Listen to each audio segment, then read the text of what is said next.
Today I don't have a guest interview planned.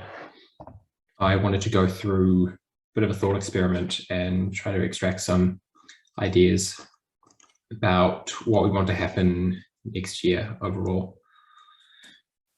We've done this loosely, but I thought I'd take the time now. It seemed like a good time because on Monday, and thanks for those of you who attended, pretty much all of you did our first advanced coaches training. So we now have qualified coaches out in the wild who, it's early days and I'm sure they'll have some questions, but the ball is rolling with the coaching support for clubs. And I was really relieved after that session on Monday because the feedback was quite positive and I didn't find myself having to convince anyone that any of this was necessary or useful.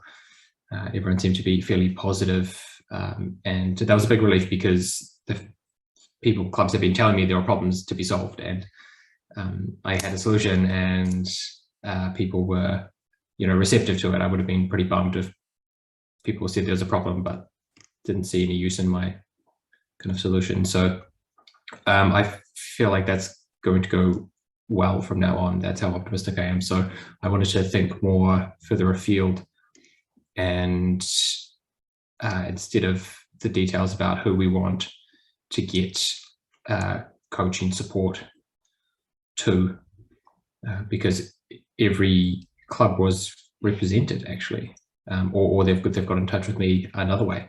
There are some clubs that didn't want to have advanced coaches just yet, but have contacted me about getting support. So that's great. And I wanted to do a thought experiment thinking a year ahead from now.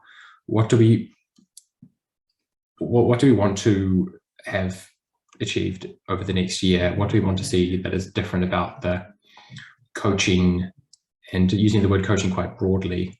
So it's not just the way you've done coaching in the past. What around supporting of orienteers do you want to see? I am pretty keen to set like some lofty goals. Like I can imagine that every time you rock up to an event, there's, depending on the size of the event, I'm thinking of an Auckland event where there's 5 people in high-vis vests around the Rego tent, and it says coach, or how are you new? And then it's really welcoming for newcomers to come in. So that's one thing that I'd love to see. That's my personal take. We'll see what you guys think. I'd love to see when a club defines this is the on season. This is when we have our OY events or AOS or whatever it's called in your area. And every second weekend is orienteering. And then every intermediate weekend is a club training. So there's a lofty goal for you. That's a lot of trainings to be organized. And I think even in Auckland, when we have done trainings, there's only been like 3 to 5 formal organized training sessions, and there are reasonable barriers that are there that kind of make it hard. But that's a lofty goal, I think. And I'm keen to see the idea of coaching spread into more of a social direction where people are hanging out together to do orienteering related things that involve orienteering skills but are not necessarily out practicing orienteering. So that could be like an after work / after school meetup where people come together, they play catching features, or they set some of the training. They come together and set training together, or they come together and learn OCAD or learn Condes, learn the course setting stuff. So there's three lofty goals that I can think of.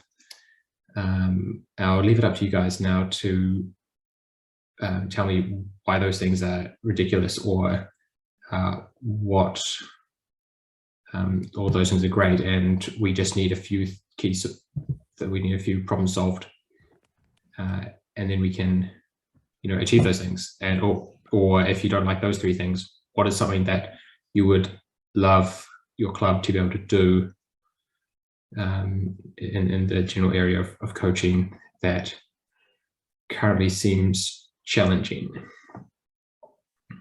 I think personally, one thing I've been talking about is, and it's like if we think of it like an ambition, it should, to me, it seems like there's something wrong with orienteering in terms of the fact that you have all these juniors, for instance, say, look at Auckland, we might have 100 juniors, say 30 really keen ones, and none of them have got a coach. I think it's somewhere where there's something really wrong with our sport, actually, that we don't really have. We might have people who can coach, but we don't have coaches, if that makes sense, that help athletes regularly. I think it's one thing, personally. Okay, can I pull you up there? So what defines a coach? Well, for like you? let's take athletics, for example. So I've got an athletics coach, and she's someone that I talk to regularly, sets training for me, sort of is just there to bounce ideas off and checks on me and all that. So it supports me. Support, I think, is the key word.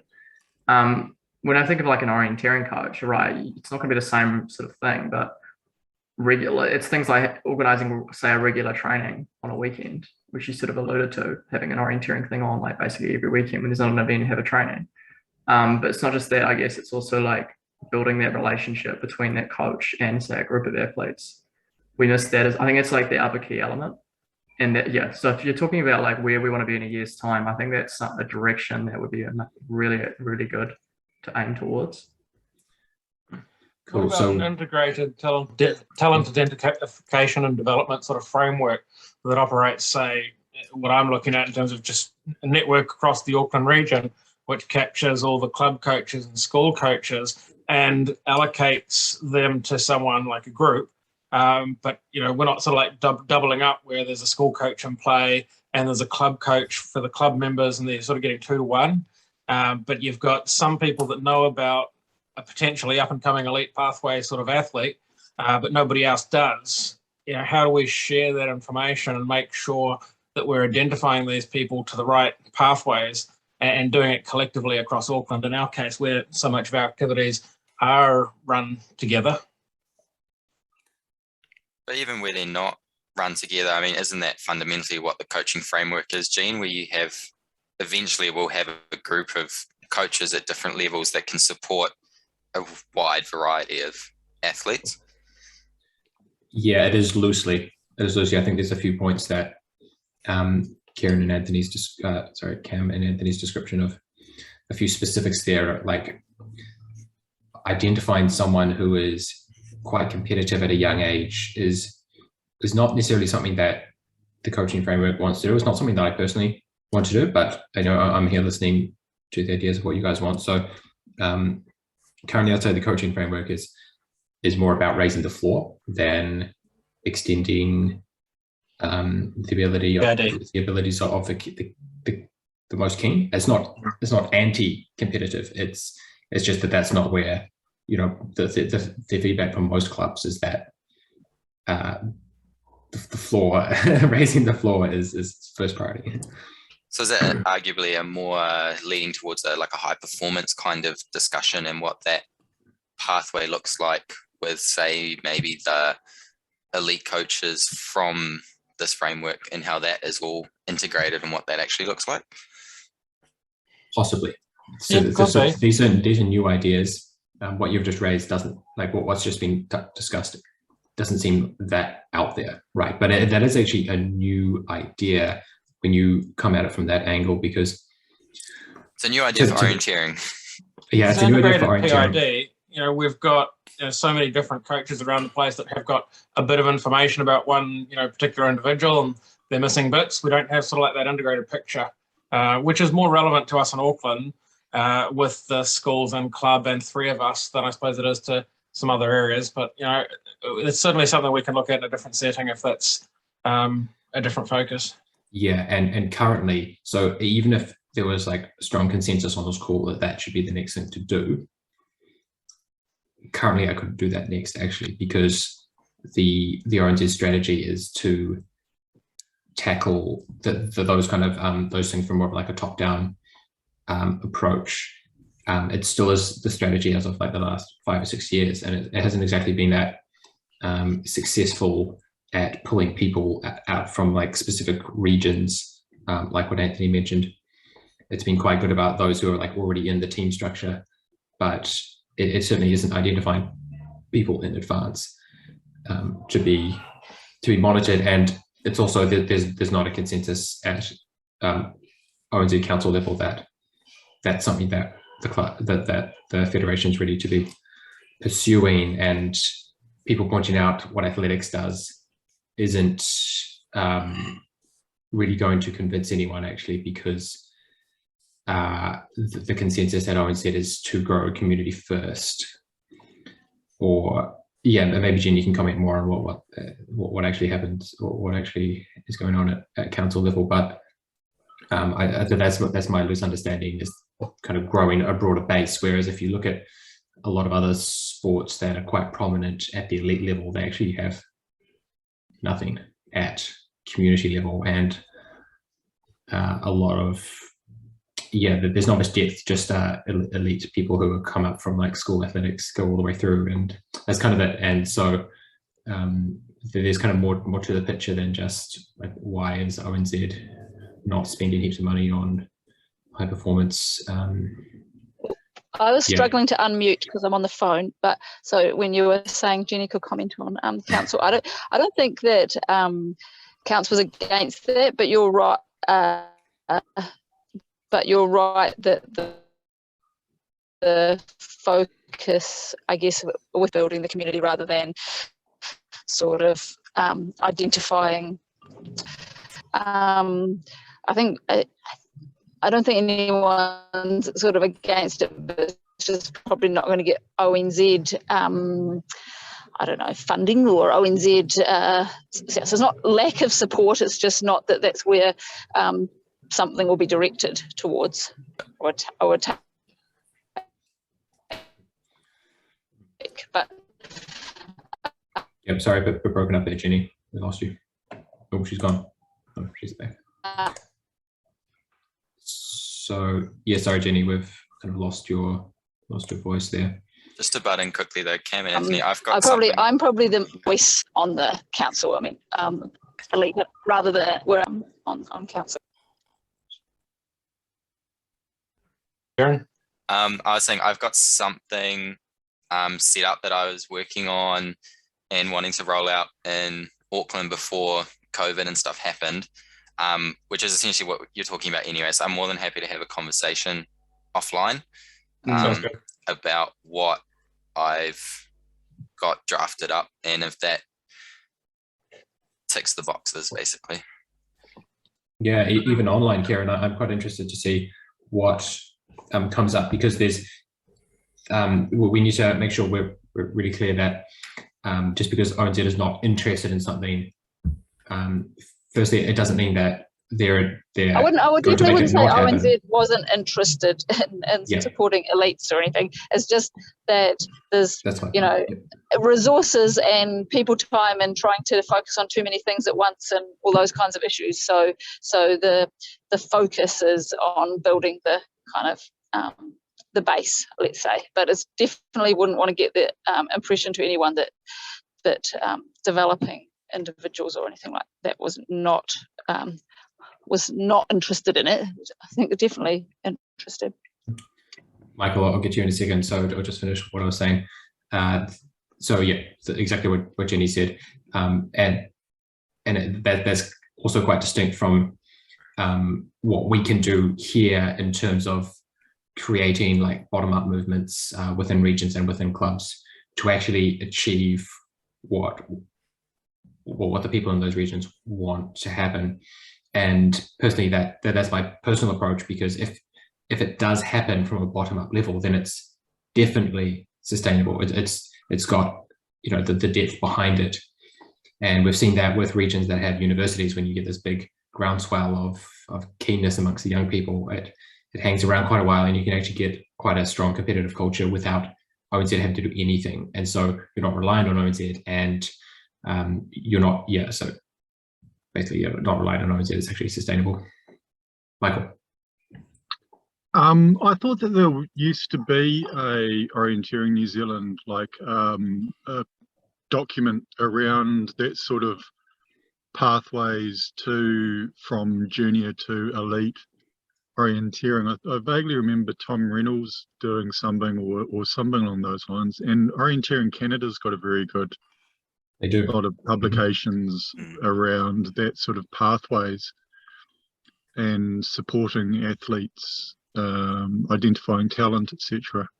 But I thought that there was something. I just haven't seen anything in recent years. That's all. So in the last I'll try to 5-6 clarify. years.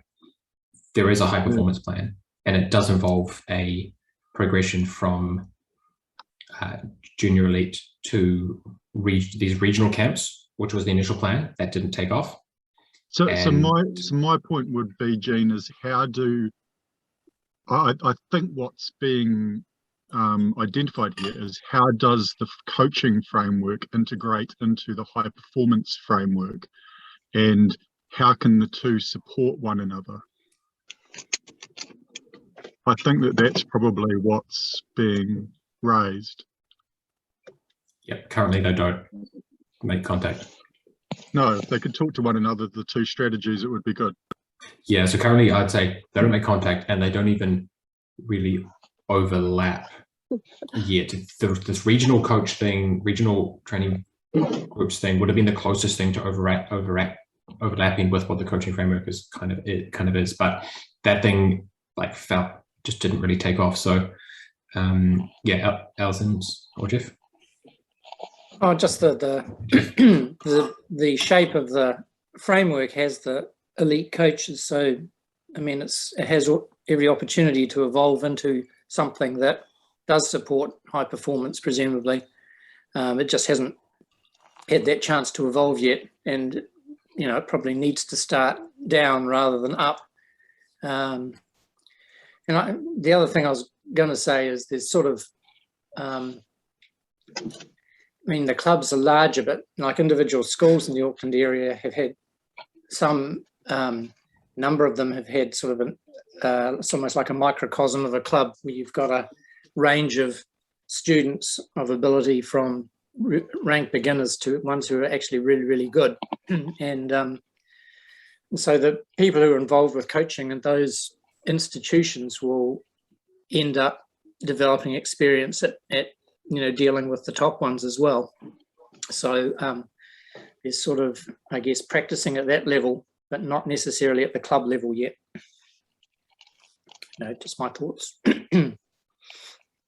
Yeah, can I fly the flag for the smaller clubs with no elites and lots right at the bottom of the learning frame? And I think, like anything, you've really got to have a very good grounding at beginners level, which Southland is trying to address at the moment. And yeah, so don't forget us, please. Because you know, I appreciate that a lot of other clubs have elites to look after as well, and I think that's the important thing, is to be able to offer something for everybody. Can I just make a quick point about this? I think we've all sort of focused at elite or sort of junior elite, where I think there's actually the issues more like take okay, well, using an Auckland example just because it's easy for me. Take a look at a kid who does the sprint series, so is very novice, does well as a year 9, does, you know, pretty well, makes the final, gets really keen on orienteering, but there's nothing to capture them after that. There's nothing to teach them how to do orienteering, and that's where I was getting at is, you know, you take athletics. If you have a good kid, loves athletics when they're at primary school, they join the athletics club, they get a coach. Orienteering, if you love orienteering, do the sprint series. There's no one to take you once you join that club, be your coach, improve you. That's the link. That's actually, to me, that's the ground, that's the base that's missing. And like, yes, we've got these coaching, these like training days and things like that, but it doesn't really capture that kid and teach them how to orienteer. All it does is it provides an upskilling, but you're very much, in my mind, most of those kids, unless they're at a big school like, you know, in Auckland, very much out on their own. They have to learn by doing, and that's where I feel that there's an opportunity to get something regular, kind of just almost a point of contact, right? Like the coach doesn't have to be every week sort of one-on-one coaching this kid. It could just be the fact that they join the club, and then a club assigns them the coach. But to me, it's sort of the ground level of orienteering that needs to be built up, and that's probably even the case for smaller clubs. You know, why can't you get a beginner who's assign them someone who's an advanced or development coach or whatever. To me, there seems to be an opportunity there. That's what I was sort of more alluding to, I think. With your athletics coaches, are they paid? Because our problem is finding enough volunteers to be able to cope with the amount of training required. And I don't think anybody in our club would have the time or enthusiasm to take on somebody like personal athletics coach. Yep, they're all paid. Yeah, so that's where the issue we have. I think that's something though where if you're offering the right sort of product, then people are going to pay for it. Like, it is established in most sports in New Zealand, at least the ones I participated in, that you pay for your coach. Like, even if you take something like football, for example, I paid a substantial fee to my football club and I got a coach. Athletics, I pay a fee to the club. Substantial again, much more than football, but still I get a personal coach. It doesn't necessarily have to, like, the coach could be, we're working with 25 people to begin with, 20 beginners say, or they could be paid a very minimal amount. If the contact's small, it doesn't necessarily have to start with this like full-time professional coach. But yeah, I think that is sort of the natural way that this could go to. And there's no reason why we can't have a coach who's paid and we charge those athletes to do it. Why not try with it? Is that not fundamentally what this framework will then have? Is that essentially you'll have a variety of coaches at different levels in a club, so that when people are coming to the club or already part of the club, that they are aware that person X, person Y, person Z are the coaches, as opposed to coming to a club and being like, now what? So that now that eventually once this framework is, filled out, we've only got a few at the moment, that we have all those people that if you're looking for help, then you know actually who to approach. Yeah, I think what Cam is suggesting on top of that is a kind of proactive buddying, at least, which is not what the coaching framework aims to do. And it's cool to hear those thoughts. Touching back on something, it's not the way I would personally do it, but it's good to hear your thoughts, Cam. Touching on something you mentioned earlier, Jane, you were talking about kids getting together, say, after school, the community side of thing, building orienteering skill sets. What about leveraging some of the technologies we've been using for the past year or so, Zoom and connecting, for example, and connecting kids from the South Island and the North Island and creating those little virtual microcosms that can work with a coach and teach each other to leverage the assets that we might have in different parts of the country to support each other. Is that kind of thing an option as well? There's definitely an option, and I've been waiting for Clubhouse to come out with a web version. Clubhouse is quite a popular kind of audio group chat app. I think it is. Has anyone used Clubhouse here? No. Anyway, it's just like people come and go very, very seamlessly, and you can kind of just have like, hey, for this block of time, everyone's hanging out. That's certainly one thing I'm interested in. I get far more excited about in-person stuff than the online stuff. But after running, I did, because I was the coach of the Southern Cross Challenge team. That of course didn't happen last year. We did weekly Zoom calls actually for 14 weeks leading up to the Knot Championships. And there was a lot of lockdown stuff happening then as well. So I think people really appreciated just having the time to hang out with everyone and just talk a little bit of orienteering. So that was a bit of a trial. I don't think anyone's ever done like 14 weeks in a row of regular kind of online catch-up things. And yeah, Zoom facilitated that quite well. But I would like to see in person, but there's no reason why not. It's just, I'm not really sure how this fits in like we've got to be real clear on what problem it's solving for clubs. For that, I was thinking, where there are clubs in more remote areas that don't necessarily have coaching capacity, if you've got a coach meeting up with a group in another place, can they link up, and it's just about leveraging those resources and preventing burnout. If you're doing something already, helping another group around the place, because we might much favor in person for a lot of stuff. But if you're looking at sort of like the next generations that are about to come through year 7s and 8s, their communities are digital. They want to get back into school, admittedly, but all their mates, and they're already hanging out online. And it's something I certainly think should be I prefer in person as well. And I don't think it should be the silver bullet, but I definitely think it needs to be part of the proposition. Yeah. So what kind of stuff do you imagine? What I imagine is coming home on Sunday and having a clubhouse hour from 4 p.m. to 5 p.m. when there's a bunch of coaches available and just a whole lot of breakout rooms and people hanging out. What do you think? More around, I suppose, certain a little bit more structure in terms of like the lessons. Okay. Something in our master plan for next year is every month we're doing either training or innovation subcommittees in between our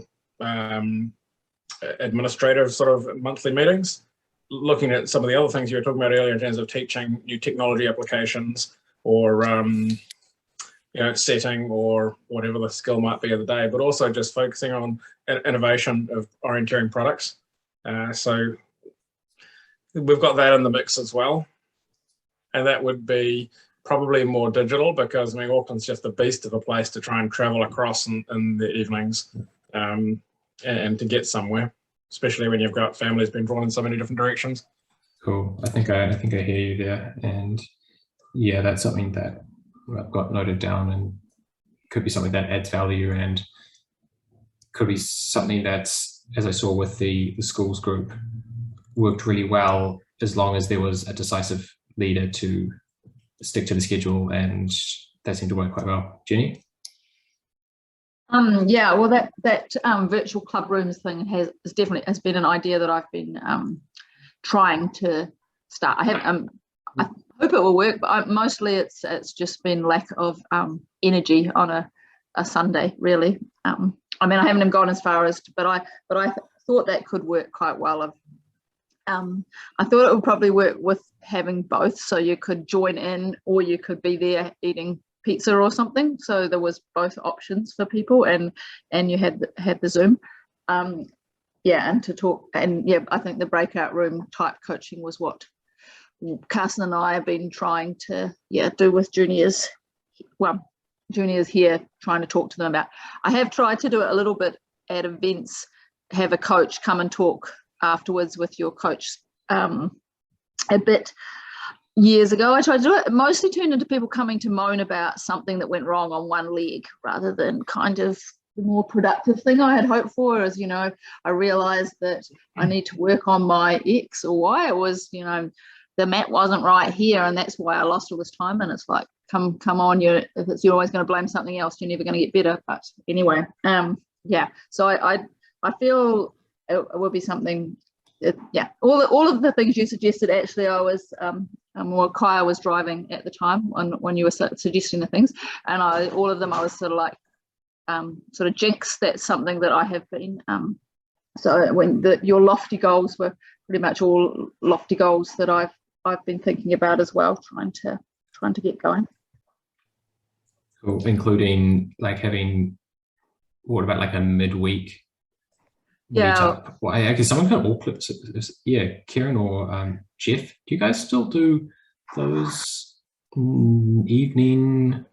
What were they? Those things you guys did? COVID's been a thing. It was like some years ago. I don't even know if you still do it. Yeah, so we used to do like Thursday club nights. Club nights at just a school gym, and whether that was some fun activities inside. We did some course setting. Like how to do course setting and stuff a couple of times. And was that a junior focused thing, or was that? It was a anyone can come thing, but it was predominantly juniors. I'd say like 95% attendees were juniors. And what kind of facilities did you have access to, and did you hire them? How did that work? We were at the school gym ANI. I'm not sure how we got it, to be honest. It had a higher fee, I think. Did we hire it? Okay. Yeah. And that backed onto Epsom campus for us, which was ideal. So we had a map right there, which we could use if we wanted to do some night stuff, or if it was a little bit lighter like it is now, then we can do some stuff outside. Otherwise, it was indoor stuff, whether it was indoor sprint or we had what's her name? Someone come in and just go through like running drills and form stuff, and I think had some of the club members do some talks. I think Jonty did a talk, and I think Amy might have done a talk once or something. Oh yeah. Will those start up again? There's been talks of it, yes. Hopefully, it was a burnout situation, I think, so it was good for a couple of years. Well, burnout in two senses of the word. Yeah. People and the hall burned down as well. So we lost our venue as well. Yeah, we got into the world where it was a handful of people, or one or two people doing it, and then it just becomes too much, and then it just kind of died off a little bit. Yeah, and we lost the hall. Have you had a thought about what was most catchy about those, and what you would do to make it more sustainable without a single individual or a small group putting in the effort? I think the appeal was the consistency, and it was there. You knew that, say, Thursday night at 7 it was like a training for any other sport, basically. And I guess moving forward, doing it again, it would just be a matter of actually spreading the load. And now with this coaching framework, you can actually not force people to be involved with it, but you have a larger pool of people to contribute and support it.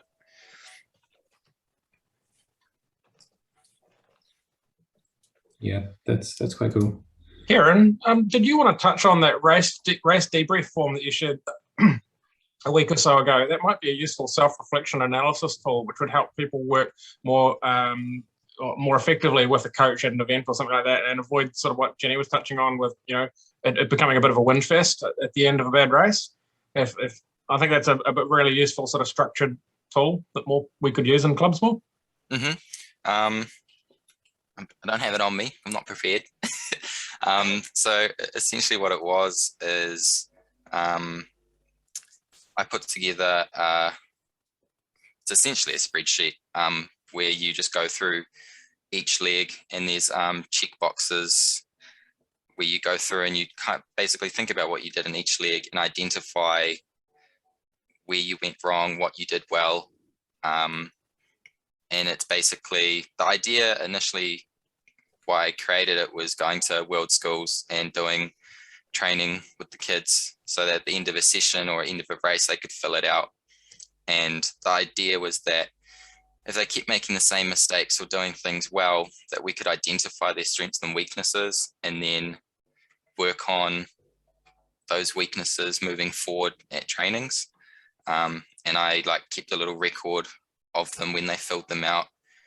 And that was just a tool for me to gather information so that trainings and stuff could be tailored towards the individuals or the group based on their needs, rather than them kind of just being like, oh, I want to work on compass because that's the easy thing to work on, or whatever. It was like, oh, actually in a race situation, I'm always stuffing up my exit direction, or I can't read the map while I'm in the circle or something like that. So then we could work on specific things.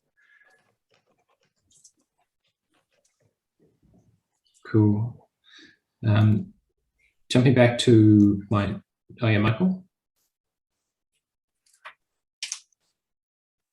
Sorry, just taking a little bit to unmute. Going back to your original question, which was, what do you want to see in a year's time? I think hearing everything at the moment and what I think about for my own club is that we've got a coaching framework. We're looking to build up a lot of coaches and get coaching capacity. But in my mind, what's missing is a strategy for each club. And so each club, my view is in a year's time that each club has a coaching strategy, like what's their own vision, what's their own solution for their own unique resourcing challenges. And so that might be, for instance, for Southland might just be, well, for each event, we have got a pool of people that can meet and greet new people and introduce them to the sport. It may be for Nelson that we're supporting our group of high performance juniors and that we're bringing more on. And so each club has got a little focus that's slightly different, but I think some sort of consistent strategy or a framework that each club can write up and then can use the coaching framework in order to be able to support that strategy. Yeah, and use me as well, perhaps, and use these monthly chats also to work on those strategies. I think that's a great idea, and seems to be the natural extension to, my question is, okay, what would you like to see? And if people seem to have some ideas of the kind of things they'd like to see, we then come up with, kind of individualized strategies.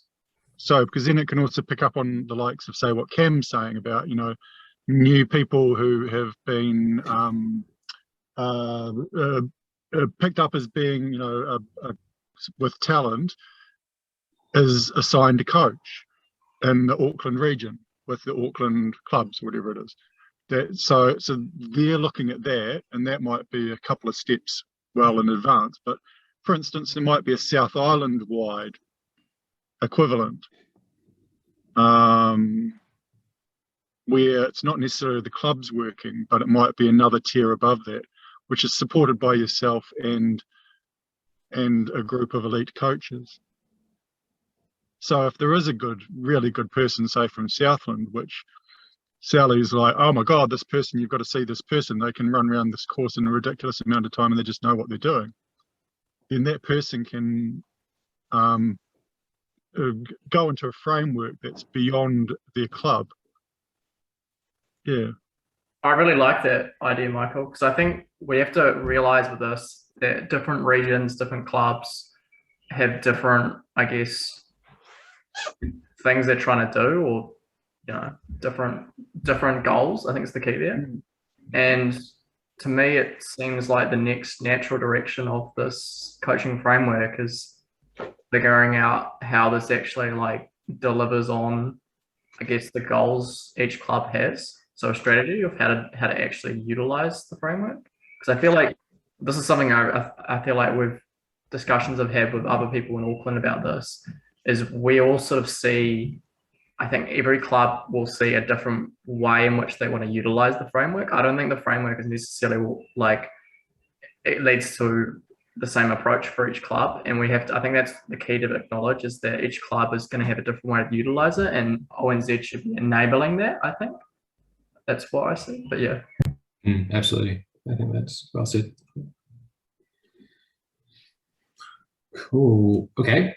So that's a really good kind of roadmap that I think Michael's kind of started us on. So we'll definitely get there. I'm feeling pretty motivated to move us in that direction over the first part of next year. So many other clubs have strategies? Or not coaching strategies. Like with an coaching element to it? Okay. Yeah, no, my sense of the clubs is that their strategies are very operational and less kind of growthy, I guess. But I could be wrong. No strategy for Southland. We just keep offering training. We find that because people come and go all the time, they don't want to hang around. So our best time is before the event. And so at most events, not all, but depending on who's available, we'll offer training from 11 o'clock. Say we start at 11:30, usually 11:30 till 1 registration. So helps there even after 11:30. This, of course, does often stop the more experienced people having a chance to have a run when you're concentrating and looking after people. But I don't think, from our club anyway, we haven't got enough folk to offer evening training too often. And I don't think people will turn up. We haven't been able to get them to turn up for midweek events. Tried it a few times, but we always seem to be stuck to Sundays. And yeah, like I think we all agree that every club's going to have a different strategy depending on what level they're at the moment. Strategy might be, our strategies might be more similar than different, but the execution of that would be tailored obviously to our communities and demographics and things like that. Yep, I think so. Cool. So yeah, we've got this. I'm going to try to lead us on this roadmap, I guess, over the next 6 months in parallel to actually rolling out the specific coaching support and coach training, which, as I said at the beginning, I'm pretty optimistic on. So that's why I'm focusing less on that today. But let's also use the next 5-10 minutes to bring up any more specifics, any ideas that you would, in 12 months' time, look back on 2022 and say, wow, that was cool. We could offer such and such this year. That's something we've never done before. Anything ambitious? Keen to hear it. No, excuse me. We've got visitors, so if you'll excuse me, I'll disappear now. See you next month. Thanks very much, Jean. Yep. Okay. See you, Sally. Thank you. Bye, everybody.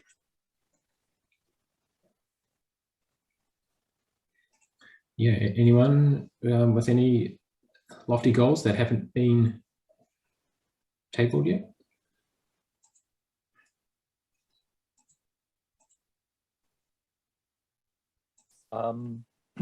I guess a thing we haven't done in the last couple of years for relatively obvious reasons is tie in coaching with our schools program. So we have quite a strong college sport series at various levels, and in years before this, we've had some pretty good opportunities to get people not only just within their schools but across school groups training, and we've just not really done much of that in the last couple of years. So that will be a thing for us to look at, is giving people that opportunity to train and then see an improvement in their performance within a series, so they value the training and then may opt into more.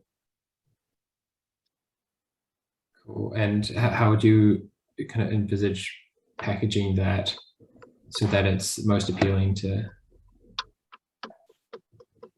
I guess? What we've often done is theme people at the different grade levels, I suppose you might say, and look at the skills they're going to need to progress into the next grade, so earlier on in the season, pick a couple of skills that we think they're going to need to be successful within their grade so that they can see immediate returns. And then later in the season, look at what happens when they're going to move up a grade, so they go up a colour, for instance. People who are in junior are going to then be next year doing orange. So what are the skill set you need to climb out of your yellow mindset and start using some new techniques? So I guess packaging around the skills that we think they need, either to grow within their grade early on in the season or to progress beyond their grade later. That's true at the bottom end. With Red, obviously they're in that grade for a couple of years at a school level. So it's, I guess, more techniques, variety of things. For us, for example, you've experienced this now, Jean, the Wellington terrain is conducive to people locking into a couple of skill sets. Our parts reserves, you don't need to use fine contour detail so much. You're not really using the compass necessarily very much, There are people who get quite a long way through our system and do quite well within the Wellington terrain without ever putting a compass really into action, because the contours are relatively well defined around a lot of our maps. However well mapped they are, you know, you're not worrying which way you're going. Yeah. So towards the more advanced level, a thing we probably need to do better is trying to get people out onto different terrain types so they can grow their skill set beyond the limitations of the Wellington terrain. Do you have a sense of what the school kids are after from their perspective? So not what you think they need, but what they think they want? Yeah, that's an interesting question. And one of the problems is the disconnect there. So, for example, we have kids who do really, really well here. They are fast, they are accurate, they can nail our courses. We can go up to Woodhill and they go, I don't understand how this works. So I'm going to suggest that to some extent, we know better, which is a dangerous thing to say. But when they look at their own skill set and they see it working in action, if we need to get them into some new terrain, you know, even getting them up the Kapiti Coast and up to those sorts of maps we were using at the weekend is very difficult. You don't see a lot of our juniors get into that sort of terrain. So a big shift we could make is getting them up there once or twice and beginning to understand the wider skill set needed than they are getting to run on Mount Victoria, for instance. Yeah, I was actually hinting at there may be some reasons, some non-orienteering, non-technical reasons and strategies that you could use to lure them up there as well, which is, yeah, I guess a lateral leap to, instead of even framing it about coaching, is actually maybe they want a fun time, and then you can lure them to the map. And yeah, it's something as well for the families. So we've done quite well at getting families involved locally, and the families who will turn up very regularly locally, some of those will turn up regularly by the time it's a 2-hour drive, but not so very many. So it might be thinking more broadly about what we offer for the whole family if they come up, or it might be about trying to get cohort transport so that we can get people there even when the families are going. That's a long way to go. Yeah, some things to think about there. Michael, your hand's up. No, my hand was still up from last time. Sorry, I just suddenly noticed that and I was about to lower it. There we go. Cool. So I hope that was a useful kind of idea sharing session. We've got a bunch of things, a bunch of ideas that got tabled, and yeah, I found some useful things came out of that. I'll wind it down now, but if there is anything that people would like to share, yeah. We've got a 10-year strategy and master plan that we put together kind of a year and a half ago. And it's got a lot of the things that we're talking about tonight, actually. It kind of fell off what I'll say our intended targeted progress with COVID and everything. But, you know, establishing a skill development for junior orienteers, a club interaction plan where senior orienteers are connected to younger members for coaching and opportunity development, creating a coaching plan. We had coaching plan to be delivered by February 21, actually. Whoops. Mm-hmm. And we're in the process of unpicking that master plan and turning it into a bit of a roadmap. But, you know, if you're interested, we could possibly look at presenting on that, say, maybe June next year or something, probably in a bit more of a shareable state. If other people wanted to, you know, they could pull out what they wanted and cut, paste, copy, whatever. Yeah, that's right. That's right. That would be really cool. Also trying to get people to share resources on that tribe page. That's going to be like an ongoing push, gentle but ever-present push from me to get people to share things on that place, because there are all these ideas out there. Clearly, every time I have this call, I ask for a few ideas and I get 10 times more ideas back than what I expected. And so there's a lot of people out there who don't realize how many ideas they're missing out on. And so that's why I want to be able to have a place that's publicly visible, where people who are not on the score can also see all the available resources whenever they want to go do some digging, which might be in 2 years' time, right? But a lot of the stuff is still going to be super relevant for clubs in 2 years' time. And the fact that they missed this call, I don't want that to be at the end of the road for them. Paul? So apologies that I was a late arriver. That wasn't what I was putting my hand up to say, but I'll say it while I'm there. And maybe something covered earlier, but one of the greatest requests for training that we get comes from adventure racers. And I don't know if, as you've been thinking about this, the discussions have talked about training for different types of map sport and map use, or whether we are focusing almost exclusively on traditional orienteering. Yep, I've got a personal answer that we are going to diversify heaps. The immediate approach is to get our own house in order, get our house in order first. But there's at least, I talk with Christo a lot because I report to Christo, but I'm assuming that this is based on who's on the ONZ Council. I assume that this is fairly obvious to them as well, that there's huge growth opportunity from rogue gainers and adventure racers. And if we're smart, in my opinion, we should be positioning ourselves to be the go-to offering for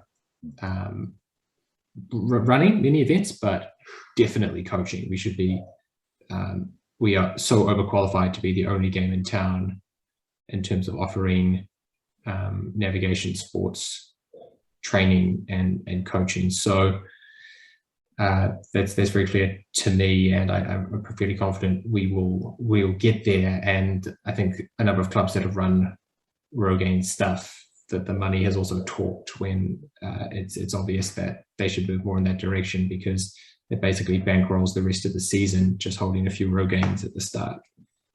Yeah, one of the things to bear in mind is that the navigation needs at the two ends of the spectrum are quite different. So we just have to be aware that stepping from coaching for orienteering to coaching for adventure racing, the skill set you use can be very different. And you can see top quality orienteers fall apart on an adventure racing map as much as you can see top reasonable quality adventure racing navigators come to an orienteering map and go, are really struggling with detail. And it's often about how you use detail. So it's something just to think about as we go through, that coaching qualifications for one or skill sets for one might be slightly different. Yeah, that's right. We're certainly not compatible with that, but it's absolutely something we will have to grapple with I think at some point. So yeah, thanks for that. Anything really urgent you want to talk about? Otherwise, note it down, and we'll be back next time. I'm unsure whether the 1st of January is a great date for a talk. I'm guessing most people are at a beach somewhere. Maybe not this time round. I don't know. What are people feeling? Shouldn't we be all on our way south towards the probably not the Oceania Champs? Yeah, well, when's the first date of Oceania? Maybe we do it in person. I don't know. It's the first, well, 8th and 9th is the weekend beforehand. So yep, come up. Those are not yet advertised, but going to be most likely fundraising events for our JWOC hopefuls to raise some money to.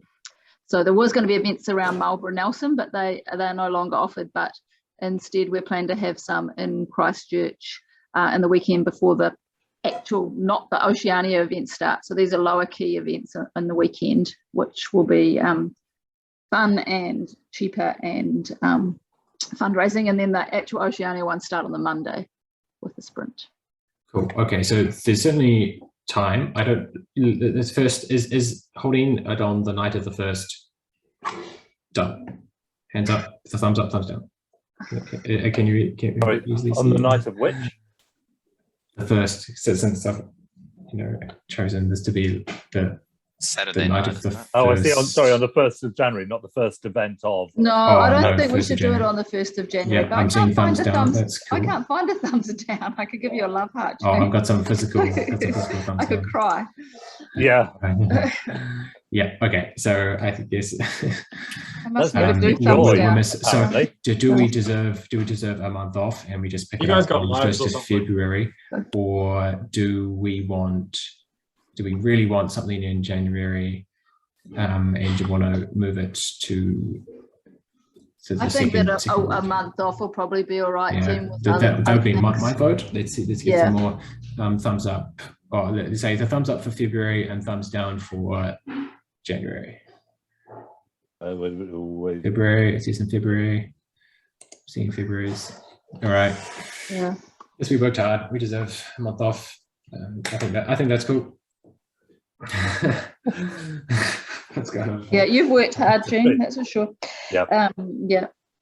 cool. I think I'll wrap that up it's tonight. great to see. It's great to see so much progress that you've got going, and your great ideas. Even when I say they're the same as my ideas, maybe of course I think they're great.